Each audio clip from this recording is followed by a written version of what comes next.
दीपक रंजन आप बात कहिए, लेकिन सिद्धार्थ यादव की इस लाइन में एक सवाल है, और सवाल यह कि बटेंगे तो कटेंगे, नहीं बटेंगे तो नहीं कटेंगे। प्रधानमंत्री ने कहा कि एक है तो सेफ रहेंगे, तो भाई आप भी तो यही कह रहे हैं कि जुड़ेंगे तो जीतेंगे, और अगर नहीं जुड़ पाए तो अच्छा, क्या? राकेश, नहीं एक मिनट, राकेश भाई, अगर नहीं जुड़ पाए तो क्या? तो भाई ये सीधे सीधे एक सवाल है, और जिसकी लोग भी चर्चा कर रहे हैं दीपक रंजन, कि ये हिंदू वोट बैंक की पॉलिटिक्स है, वो एकजुट रख रहे हैं, आप उसको जातियों में बांट रहे हैं। मेरे भाई, मैं यही तो पूछना चाह रहा हूँ अपने काबिल दोस्त से, बार बार मैं इनसे यही पूछ रहा हूँ कि किसके कटने और किसके बटने की बात कर रहे हैं। आप किसके जुड़ने की बात कर रहे हैं? आप किसके जुड़ने की बात? हमने तो कहा जिसने भारतीय जनता पार्टी को वोट दिया वो समाजवादी पार्टी। नहीं, आप किसके जुड़ने की बात कर रहे हैं? मैं तो बोल तो रहा हूँ कि जिसने जो है गलती की भारतीय जनता पार्टी को वोट दे करके वो इंडिया ब्लॉक के साथ जुड़े। अच्छा, एक चीज बताइए दीपक रंजन, मेरी बात भाई, एक बात बताइए प्रियंका, देखिए राकेश भाई, एक चीज बताइए, मैं आप ही के पास हूं दीपक रंजन, सुनिए ना, अरे सुनिए, दिवाली का त्योहार, अरे एक सुनिए, आप आपसे आपके पोस्टर के बारे में पूछ रहा, मुझे एक चीज तो समय दे दीजिए। अरे सुनिए, आप ही को बात कर, अरे आप ही को समय दे रहा हूं, एक सवाल सुन लीजिए, 1 मिनट बोलिएगा, एक सवाल सुन लीजिए, 1 मिनट बोलिएगा।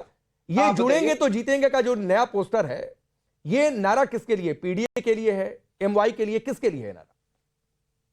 मैंने बार बार कहा ना कि जिन्होंने 2024 में थोड़ी बहुत गलती कर दी, उसके पहले गलती की भारतीय जनता पार्टी को वोट दे करके वो समाजवादी पार्टी के साथ और इंडिया ब्लॉक के साथ जुड़ेगा, मतलब पीडीए तो के अच्छा लिए होगा उस देश के लिए।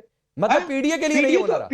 पीडीए से तो हमारे इतने घबराए हुए हैं लोग, और ये बार बार कर रहे हैं देश के जवाहर नेहरू। दीपक भाई क्लैरिटी कर दीजिए ना, मेरी रिपोर्ट में 5 मिनट की रिपोर्ट में आखिरी में एक सवाल था कि ये किसके लिए नारा है, तो ये पीडीए के लिए, एमवाई के लिए, मुझे क्लियर कर दीजिए किसके लिए नारा, ये बता, या फिर सबके लिए? कौन बटेगा कौन घटेगा, ये बता दे, कौन बटेगा कौन? अरे भाई, देश का प्रधानमंत्री भी देश की धरती पे जाके कहता है, सुनिए, कि हिंदुस्तान में आपकी उस बात का जवाब, अरे सुनिए, मैं आपके सवाल को ट्रांसफर कर दे रहा हूं, इतिहास में चलेगा। अरे सुनिए ना दीपक रंजन, सुनिए, आपके इस सवाल को मैं ट्रांसफर कर दे रहा हूं, सिद्धार्थ के पास, कि ये नारा किसके लिए था। मेरे क्या बात कर रहे हो आप भाई, ये किसके लिए नारा? कटोगे तो बटोगे। अरे सुनिए ना दीपक भाई, देश का प्रधानमंत्री कह रहा है, मत बौखलाइए, ये कहां से कहां चलेगा? 1947-48 में चलेगा ये बताते वर्तमान के प्रधानमंत्री। आप भी तो पीछे चले जा रहे हैं ना कि विदेश दीपक भाई, मैं फिर दोबारा, अरे दीपक भाई सुनिए, हिंदुस्तान में दीपक भाई सवाल सुनिए, पाप है। दीपक भाई सवाल ये कौन सा बयान है? जुड़ेंगे तो जीतेंगे नारा किसके लिए है? मुझे 3 विकल्प समझ में आते हैं, या तो पीडीए के लिए, या एमवाई के लिए, या फिर सबके लिए, देश के आम नागरिकों के लिए, सबके लिए बराबर तौर पर नारा है, किसके लिए? एमवाई को हराएंगे, मोदी योगी को हराएंगे। अभी आप कंफ्यूजन में, एमवाई का मतलब? अरे मैं कोई एमवाई का मोदी योगी, आप एमवाई से क्या मतलब है? आप एमवाई किसको कह रहे हैं? आप बताओ राकेश जी, मैं आप एमवाई किसको कह रहे हो? आप बताओ। सिद्धार्थ यादव एक रिप्लाई, फिर उसके बाद प्रियंका और सुजाता आपके पास आऊंगा। 1 मिनट प्लीज सिद्धार्थ। देखिए राकेश जी, आप पे कितना गुस्सा हो रहे हैं समाजवादी पार्टी के प्रवक्ता। एमवाई किसको बोल रहे हो, किसको बोल रहे हो? अरे आप किसके लिए कहते थे वो बता दो, मैं बता देता हूं उनका जुड़ेंगे और जीतेंगे किसके लिए है। जब उत्तर प्रदेश के उपचुनाव आए, राकेश जी थोड़ा सा पानी पीजिए, कुछ आराम करिए, ऐसे ना करिए। भाई सुन लीजिए, आपने जो सवाल पूछा वो ट्रांसफर कर दिया था, बटेंगे तो कटेंगे का नारा किसके लिए? दीपक रंजन ये सवाल पूछ रहे हैं, सिद्धार्थ यादव अपनी बातों के साथ इसका रिप्लाई करिए। अब Deepak Ranjan please please please please, आप दूसरे प्रवक्ता की बात सुनिए भाई, वरना सुन नहीं पाएंगे क्या बोलकर गए सिद्धार्थ यादव, सुन लीजिए। राकेश जी, आपको इनको मैनेज करना पड़ेगा। मैं तो बता देता हूं जुड़ेंगे और जीतेंगे किसके लिए कह रहे हैं। देखिए, जब उपचुनाव इन्होंने डिक्लेयर करे, कांग्रेस पार्टी बहुत इच्छा रखती थी कि मैं लड़ूं, जैसे समाजवादी पार्टी इच्छा रखती थी हरियाणा के अंदर, पर ये क्योंकि इतने बिखरे हुए हैं, ये आपस में नहीं जुड़ पा रहे। अब उन्होंने एक भी टिकट नहीं दी, बिल्कुल कांग्रेस को साफ कर दिया, कांग्रेस मुक्त उत्तर प्रदेश बना दिया। तो समाजवादी पार्टी मैसेज देना चाह रही है कि अरे जुड़ जाइए, जुड़ेंगे तो शायद जीतेंगे, वो नहीं जुड़ेंगे तो नहीं जीतेंगे। तो इनके घटक दल, इनका अपना अलायंस, ये साथ में नहीं जुड़ पा रहा है, इसलिए नहीं जीत पा रहे। इनकी बौखलाहट साफ है बिल्कुल, वो आपके टीवी पे भी दिख रही है। नहीं ये आपने, नहीं ठीक है सिद्धार्थ यादव, आपने अलग नैरेटिव दे दिया कि महाराष्ट्र में जैसे अलग हो गए, हरियाणा में अलग हो गए, उसका गुस्सा है, तो दलों को जोड़ने की बात हो रही है क्या? खैर इस पर आऊंगा मैं। अब प्रियंका भारती, कास्ट पॉलिटिक्स, 2 पार्टियां सबसे ज्यादा, जिसमें सपा और आपकी पार्टी भी है, आप अलग अलग जातियों के प्रतिनिधित्व की आप लोग बात करते हैं, करनी भी चाहिए, ठीक है, लेकिन इस एक नारे ने वाकई क्या इकोसिस्टम को गड़बड़ कर दिया, और इसीलिए ये पोस्टर पे पोस्टर, पोस्टर पे पोस्टर, पोस्टर पे पोस्टर, कहीं ना कहीं ये नारा फिर बिहार तक भी पहुंचेगा।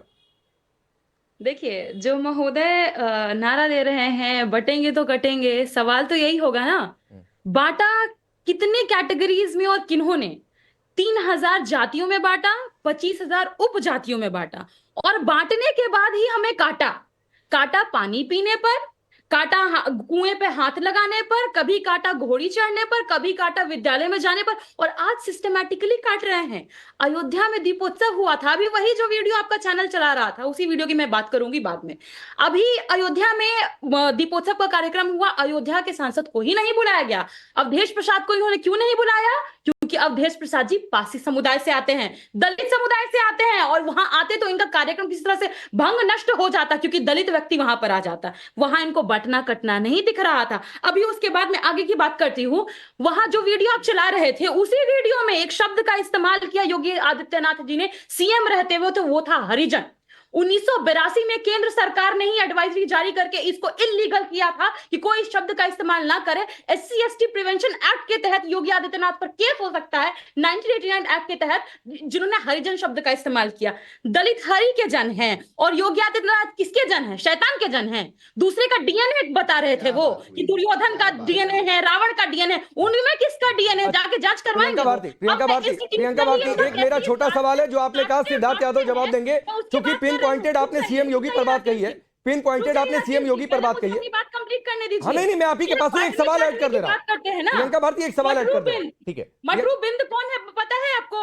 मटरू बिंद है, उनके साथ साथ अमन गौतम है, दलित व्यक्ति हैं, पिछड़े तबके से हैं, इनके भी पुलिस कस्टोडियन में हत्या कर दी जाती है। इनको कोई पैसा नहीं, कोई नौकरी नहीं, लेकिन यही दूसरे मोहित पांडे होते हैं, उनको आप 10 लाख, अरे 10 लाख छोड़िए, आप 2 करोड़ 10 करोड़ दीजिए उनको, पर यही दलित वंचित तबके का व्यक्ति होता है, तब उसके प्रति आपकी संवेदना क्यों नहीं होती? प्रियंका जी, सुनिए, आपकी पिन पॉइंटेड बात का जवाब सिद्धार्थ देंगे। मेरा एक क्रॉस क्वेश्चन है। आपने कहा कि अवधेश जी को बुलाया नहीं गया, मुझे नहीं पता है बुलाया गया नहीं बुलाया गया, उसके पहले भी हमने सवाल पूछा जा रहे हैं तो उन्होंने, अरे सुन लीजिए ना, सवाल सुना करिए। उससे पहले हमने पूछा कि आप जा रहे हैं तो बिना जवाब दिए आगे निकल गए। प्राण प्रतिष्ठा में बुलाया गया था तब क्यों नहीं गए? अखिलेश यादव ने कहा कि जाएंगे, 9 महीना हो गया अभी तक। पहले इस सवाल का जवाब चाहिए, क्योंकि यहाँ भाजपा के नहीं वो ठीक है, मैंने, अरे तो सुनिए मैडम, आपकी बात का जवाब वो दे देंगे। पहले मेरे जी को प्रियंका जी, यस प्रियंका जी, नहीं ठीक है प्रियंका जी, आपकी सवाल का जवाब सिद्धार्थ यादव देंगे। मैं एक सवाल पूछ रहा हूं, अरे तो मैं थोड़ी नहीं जवाब दूंगा, जिसको बुलाना है वो देखेगा क्यों नहीं बुलाया, या फिर बुलाया तो जाने वाला क्यों नहीं गया। समस्या है प्रियंका जी, मैं, अरे मैडम सुनिए ना, इस्तेमाल से समस्या है, अरे सुनिए, पिछड़ों को वंचित कर, अरे भाई आपकी बात जवाब दे, क्यों नहीं बुलाया? सुनिए ना, ठीक है सिद्धार्थ यादव इसका जवाब देंगे। मैं एक सवाल पूछ रहा हूँ, अब चलिए सिद्धार्थ भाई जवाब ही दे दीजिए, फिर मैं सवाल पूछ रहा हूँ। चलिए जवाब दे लीजिए सिद्धार्थ यादव। देखिए राकेश जी, हमने तो सबको बुलाया। दुर्भाग्य यह है कि 500 सालों की यात्रा पूरी हुई, उसके बाद आज तक दर्शन करने नहीं पहुंचे। मैं पूछता हूं अवधेश प्रसाद जी से कि आइए दीपावली का कार्यक्रम छोड़िए, राम मंदिर उनकी कॉन्स्टिट्यूएंसी में है, वो चुनाव जीतने के बाद आशीर्वाद लेने क्यों नहीं गए? आमंत्रण मिलेगा, निमंत्रण भेजेंगे, पत्र लिखा जाएगा, कौन लिखे? कौन आपके आगे जाकर के गिड़गिड़ाए कि आप राम मंदिर जाएं? खुद को अयोध्या नरेश बताने वाले एक बार दर्शन के लिए नहीं जा सकते और क्या बात बोले। और मैं प्रियंका जी से एक बात पूछता हूं, अगर उनमें हिम्मत है सुनने की, तो मैं बीच में नहीं बोला था, मैं एक बात पूछता हूं, बहुत दलित हितैषी वो बन रही है, बहुत दलित पिछड़ा हितैषी वो बन रही है। मैं 3 बातें पूछता हूं प्रियंका जी, उसका आप जवाब दे दीजिएगा। आपकी पार्टी का एक राष्ट्रीय अध्यक्ष का नाम बताइए जो दलित हो, एक देश के दलित राष्ट्रपति का व्यक्ति आपका कैंडिडेट बताइए जिसके लिए आपकी पार्टी ने वोट किया हो।